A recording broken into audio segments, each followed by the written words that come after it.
రాష్ట్రంలో 2023 నుండి దేవాలయాల మీద దాడులు జరుగుతున్నాయి. ఎలక్షన్స్ సమయంలోనే మీకు హిందూ ఓట్లు కావాలి. సఫిల్గూడ కట్ట మైసమ్మ దేవాలయంలో మలమూత్ర విసర్జన చేసిన వ్యక్తి కర్ణాటక నుండి వచ్చాడు. తర్వాత పోలీసు వారు ఇతడిని పిచ్చివాడు అంటున్నారు. హిందువులు పిచ్చివాళ్ళు లాగా ప్రయత్నం చేస్తే ఎలా ఉంటుంది? ఇటువంటి వారికి మదరాసాలో ట్రైనింగ్ ఇచ్చి పంపుతున్నారు.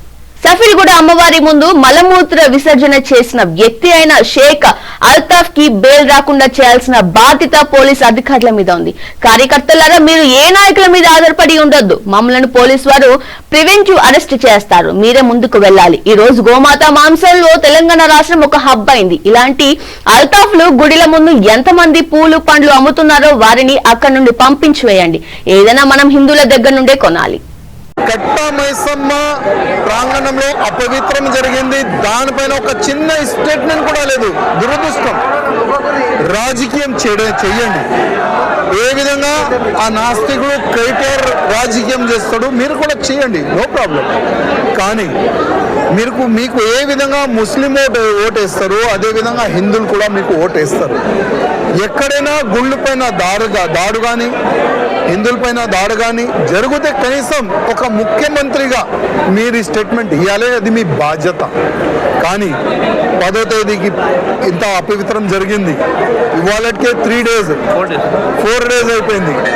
ఈ 4 డేస్లో మీ నుంచి కానీ మీ ఎమ్మెల్యేస్ నుంచి కానీ ఎవరి నుంచి కానీ ఒక చిన్న స్టేట్మెంట్ కూడా రాలేదంటే అది చాలా దురదృష్టం.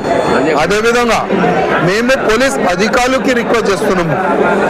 అల్తాఫ్కి మీరు అరెస్ట్ చేసినారు, జైలు కూడా పంపిస్తున్నారు.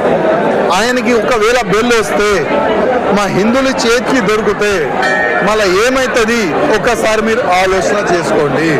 అందుకోసం ఆయన ఫ్యామిలీ నుంచి బెయిల్ పిటిషన్ వేస్తే మీరు కూడా కౌంటర్ పిటిషన్ వేసి ఆయనకి బెయిల్ అంత తొందరగా రాకుండా చేసే బాధ్యత మా పోలీస్ అధికారులు ఉందని మా పోలీస్ అధికారి కూడా రిక్వెస్ట్ చేస్తున్నారు. అదేవిధంగా ఈ గుడి పక్కనే కోట్మీర్ పొద్దున ఏదో ఆయన అమ్మేది అంట, ఆయన రిలేటివ్ వాళ్ళు.